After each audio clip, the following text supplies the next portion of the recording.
السلام عليكم ورحمة الله وبركاته. كيف حالكم؟ إن شاء الله كويسين وإن شاء الله طيبين. أتمنى إن شاء الله أن تكونوا دائما بخير وعلى خير.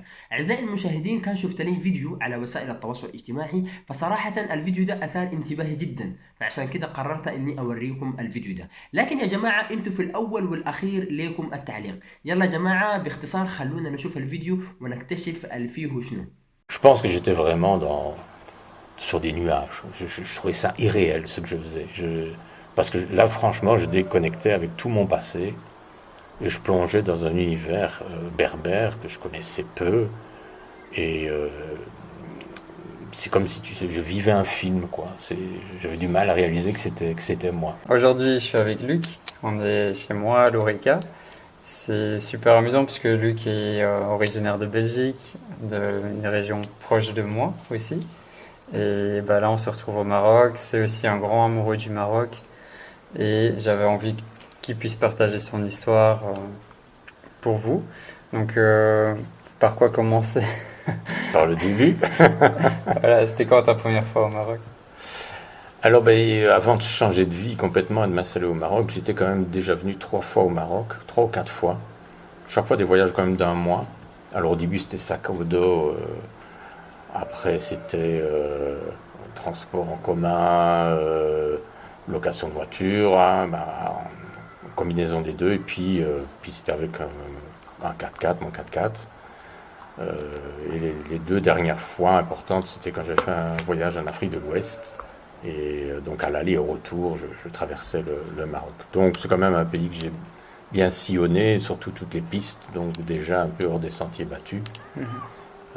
Donc je connaissais pas mal. Donc s'il fallait que je change de pays un jour, le Maroc était un choix logique. Ouais. Et donc des premiers voyages, et après qu'est-ce qui t'a vraiment donné l'envie de venir vivre ici? Bien, en fait, j'ai régulièrement, tous les 5, 6, 7 ans, j'arrêtais mes jobs, qui étaient des très bons jobs, et il fallait que je voyage. Un peu comme toi, tu t'as pété un plomb dans ton call center, il fallait que tu fasses autre chose. Moi, ça a été plusieurs fois. Alors chaque fois que je revenais, j'étais content de revenir et de recommencer un nouveau job avec beaucoup plus encore d'envie mais au bout de quelques années, il fallait que je quitte cette vie métro boulot dodo pour respirer et voyager. Et puis un jour, lors du 3e grand voyage au long cours, j'ai dit cette fois-ci, non, j'en peux plus. Mais pour faire quoi? Donc j'étais devant une page blanche et sans savoir quoi faire. Et c'est un copain qui m'a dit, tiens, organise-nous un peu week-end d'aventure. Alors c'était en Alsace ou au Luxembourg, je l'ai fait plusieurs fois. Bon, il y avait quelque chose, mais pour en vivre, et pour le problème des assurances, c'était pas évident. Donc j'organisais un week-end de survie, en fait, pendant 3 jours, pour 8 à 12 personnes. Et ça correspondait à tout ce que j'aimais bien faire. Et puis, après, j'ai dit, tiens, on va prendre quelques-unes de ces personnes, on va organiser un voyage, ou Tunisie, Maroc. Bon, j'ai choisi le Maroc, j'ai bien fait. Ouais. Et très rapidement est venue l'idée, mais je ne peux pas proposer ça depuis la Belgique ou la France, il faut que je sois sur place. Et donc est venue l'idée de proposer des circuits d'aventure. Donc ma société s'appelle Hors Circuit, ça veut dire ce que ça veut dire,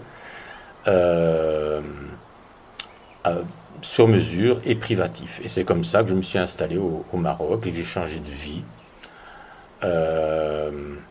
Et puis j'ai trouvé une maison dans la montagne, dans le Haut Atlas occidental au nord de Taroudant, mais c'est vraiment pas touristique. Hein.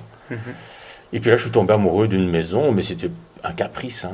J'ai acheté cette maison pour une bouchée de pain, et puis j'emmenais de temps en temps des clients là-bas, et puis tout le monde adorait l'endroit, et donc j'étais obligé de faire une maison d'hôte en fait, ça s'est venu progressivement. Et c'est là que j'ai rencontré ma femme. Donc là, j'ai changé encore plus de vie, j'ai changé d'épouse. Et là, pour changer d'épouse, pour épouser une Marocaine, il faut se convertir à l'islam. Donc j'ai changé de religion. Et donc finalement, c'est un tout nouveau Luc qui est né, mais qui correspondait beaucoup plus à ce que je ce à quoi j'aspirais, mais sans pouvoir le définir au départ, quoi. Et puis après cela, on a repris un camping dans le Sahara côtier, le Camp Bédouin. Puis on a proposé des treks. Et puis les choses se sont ajoutées. Et c'est à l'époque où, pendant un an, la première année et demie, donc c'était en 2005, la première année et demie, j'ai fait le tour de mes amis, de ma famille pour organiser des circuits. Et à cette époque-là, l'Internet commençait à décoller. C'est-à-dire que tu pouvais être personne et apparaître en première page de Google. Et donc avec le référencement naturel, ça m'a permis de continuer, si tu veux, de trouver des clients, chose que je n'aurais pas pu faire 5 ans plus tôt.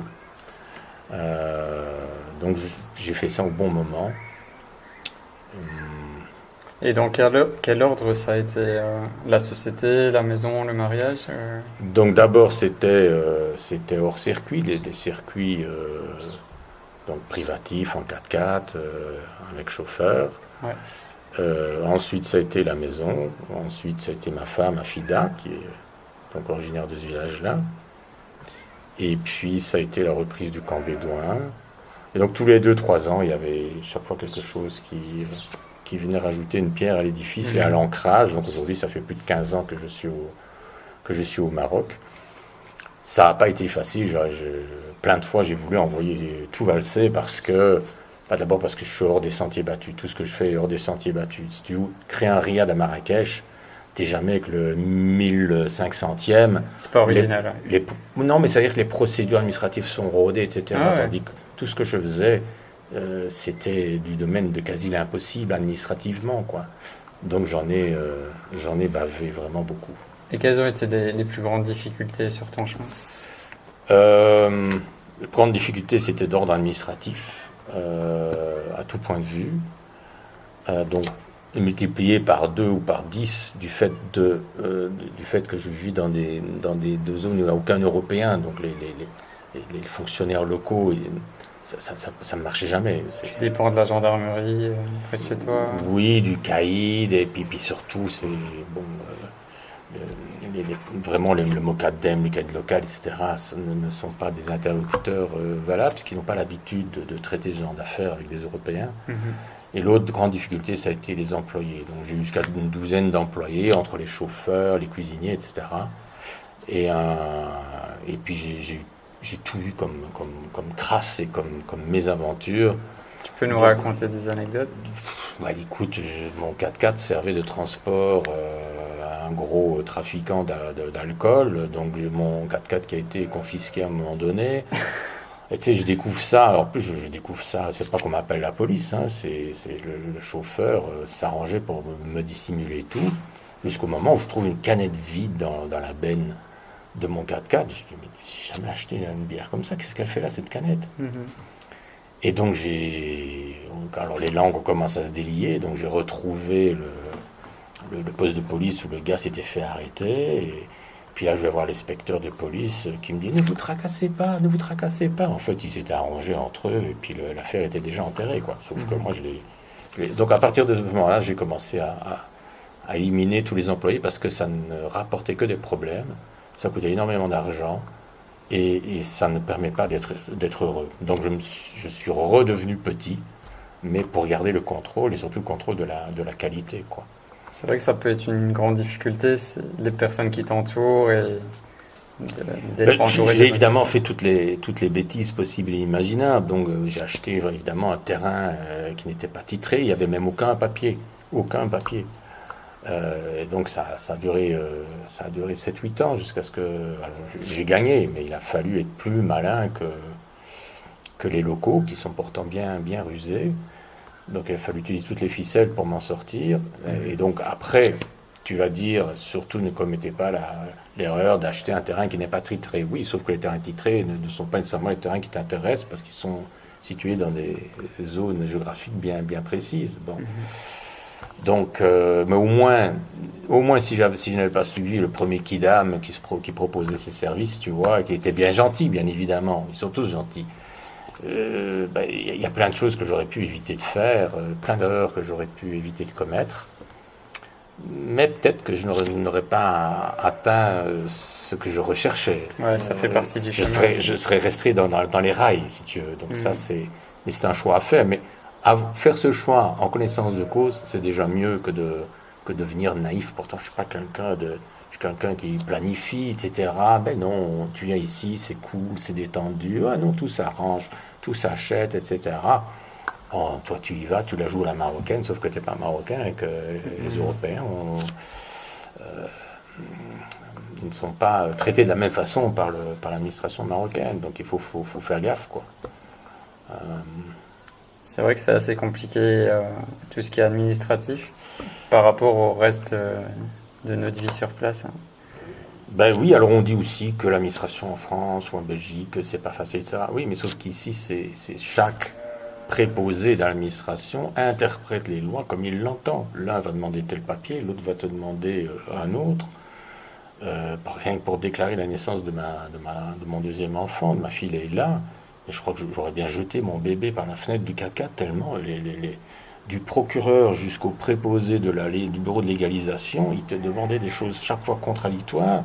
Tu avais ma femme, le ventre encore un peu sanguinolent, qui devait aller faire des papiers absurdes. Et puis une fois que tu as fait tes papiers, qui demandaient tel et tel document, on te disait, bon, ben maintenant il me faut encore une copie de ceci, des mêmes documents. Mais vous n'auriez pas pu le dire plus tôt, parce que là il faut qu'on retourne dans la montagne pour refaire le même papier que m'avait demandé pour faire ce papier. Là, Puis alors il y a tout le problème de la corruption, quoi. Donc ça, c'est... Un Marocain va payer un bakshish, c'est pas un problème, ils savent faire entre eux. Mais un Européen qui veut payer un bakshish, le Marocain va se méfier d'être dénoncé. Et beaucoup d'Européens ne veulent pas payer le bakshish, mais il y en a beaucoup qui en payent quand même pour pouvoir avancer. Et donc c'est très compliqué. Tu sais pas quoi faire pour bien faire. Et encore aujourd'hui, je reste toujours... Alors, ce que j'ai appris à faire, c'est à diluer ça dans le temps. C'est-à-dire que comme j'ai beaucoup d'activités différentes, donc j'essaye de faire un papier après l'autre, et tranquillement. Une chose à la fois. Ouais, je me rends compte que finalement au Maroc, à partir du moment où tu déclares un peu ton activité, même si tout n'est pas nickel, bon... Ça passe. Tu fais ça progressivement. Et je pense aussi qu'il faut beaucoup de patience. Et je n'en avais pas beaucoup. Et je pense que je n'en ai toujours pas. Je suis souvent au taquet sur le plan administratif. Par contre, je remarque quand même que j'ai fait des grands progrès, parce que quand je rentre en Europe, et je sais pas, je vais à la caisse d'un supermarché, je me rends compte comment les clients du supermarché sont impatients et agressifs envers la caissière. Moi, je regarde là et j'ai envie de discuter avec la caissière, tu vois, de choses que j'aurais jamais fait avant. Mais donc, je vois quand même que j'ai quand même appris. Mais c'est pas pour ça que j'accepte toujours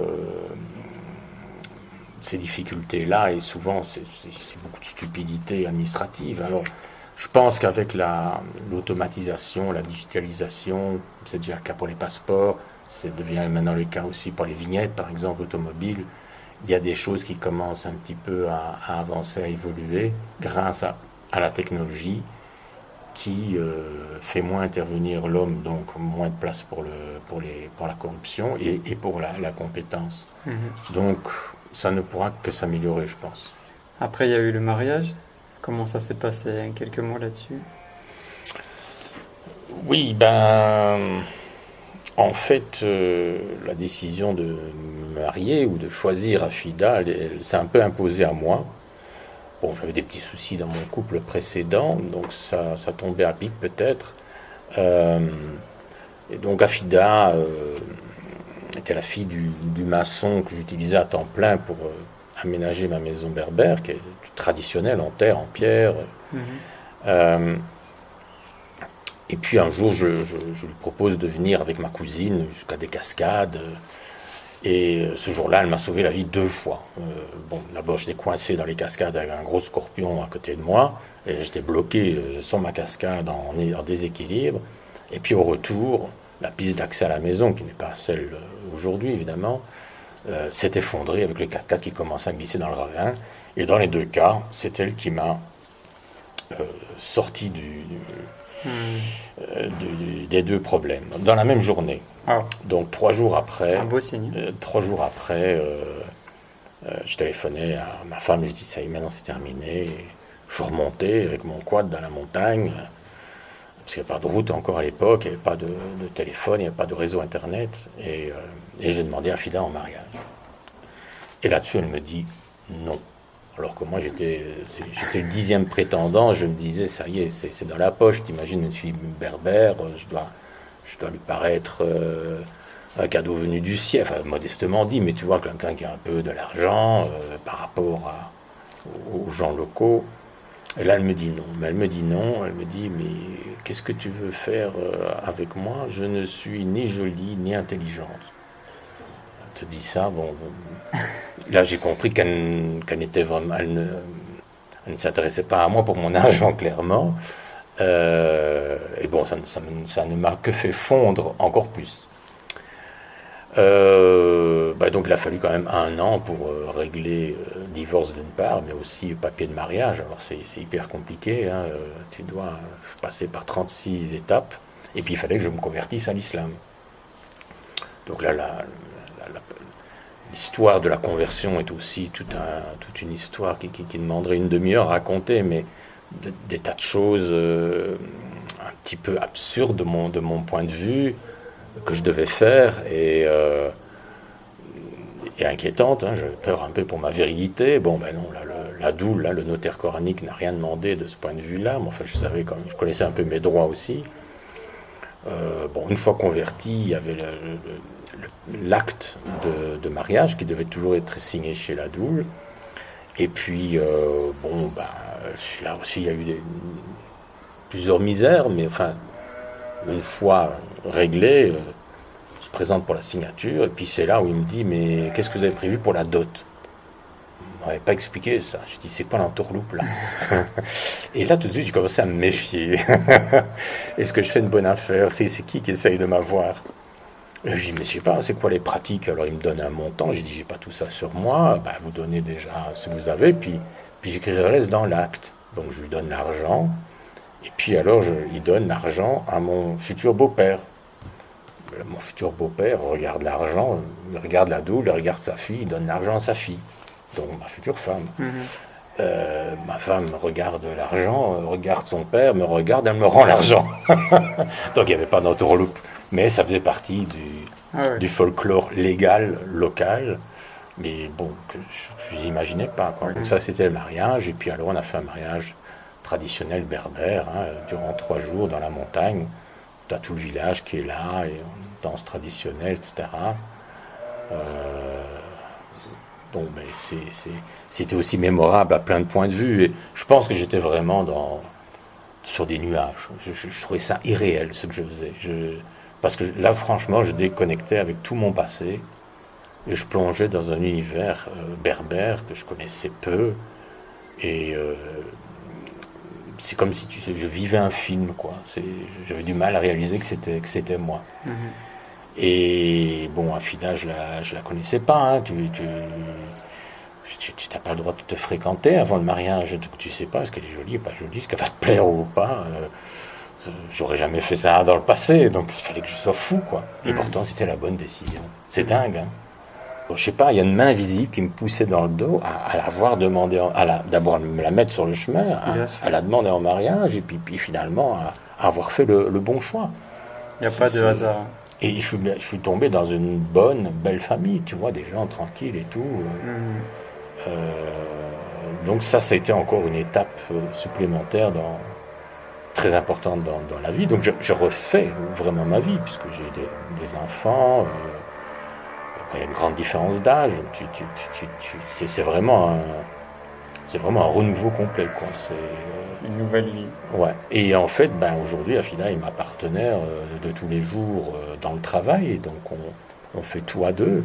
À l'époque, elle connaissait pas le chauffe-eau, elle connaissait pas la machine à linge, le lave-linge, elle connaissait pas la friteuse, parce que nous sommes belges. Des frites. Elle ne connaissait pas l'ascenseur, donc j'ai des dizaines d'anecdotes comme ça. où je lui monte le lave-linge, je sors le linge, et puis d'abord elle a regardé pendant l'heure et demie que ça tournait, elle a regardé la machine tourner. Quand j'ai ouvert le tambour, enlevé le linge, elle a mis sa tête dedans, et elle est ressortie, elle a dit, mais elles sont où les mains? Les mains pour laver le linge, quoi. Donc tu vois comme l'innocence, et c'était il y a 12 ans. Donc, tu imagines, pourtant ils ont la TV avec satellite, mais ils regardent que des bêtes films ou des chansons, tu sais, ils regardent pas le journal télévisé, hein. Donc tu avais encore il y a peu, parce qu'il n'y avait pas encore les réseaux sociaux à cette époque-là, le Internet, smartphone n'était pas encore et la 4G, même l'Internet tout court n'était pas encore présent. développé, hein. Donc tu imagines qu'il y a peu, ma femme était encore on va dire au Moyen Âge. Elle n'était pas moins heureuse pour ça, mais elle ne connaissait strictement rien de rien. Et moi j'ai commencé à zéro avec elle, elle ne parlait pas un mot français. Donc on a passé un an tout le temps, tous les jours. Et aujourd'hui, bon, elle parle très bien. Mais... Alors la question, est-ce qu'il faut être un amoureux du Maroc pour entreprendre et vivre ici? Je pense que par opposition à quoi? Par opposition à être amoureux des Marocains, de la culture. Est-ce qu'il faut avoir le coup de cœur du pays ou pas forcément?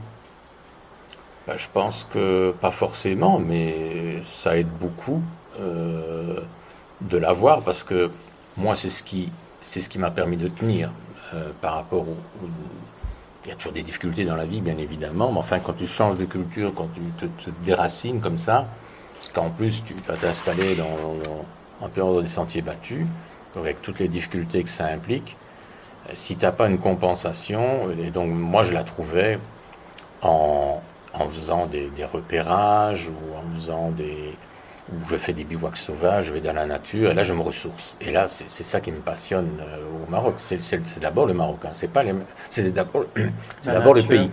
C'est pas le peuple, évidemment. Le peuple, il a ses avantages et ses inconvénients. Donc mais le pays a une telle diversité de paysages et permet encore... Ouais, chaque fois que je rentre en Belgique, en France, je me rends compte que je ne pourrais plus vivre là-bas, parce qu'il n'y a plus cette possibilité-là de voyager de façon sauvage. Et ici, dans le sud marocain, en tout cas, tu peux encore voyager, sortir de la piste, planter ta tente où tu veux, vivre ta petite aventure, ton immersion totale dans la nature, et là, tu te ressources, quoi. Et donc, si tu galères sur le plan administratif, parce que tu t'installes au Maroc, ou que tu pestes contre un employé, donc moi, c'est cette passion pour le pays, ses paysages, sa diversité qui m'a permis d'abord de faire tout ce que j'aime, donc d'être dans la nature et permettre de le faire vivre à mes clients, mais aussi toute l'architecture, hein, il y a des trucs formidables. Et parce que ça me permet d'avoir mon équilibre.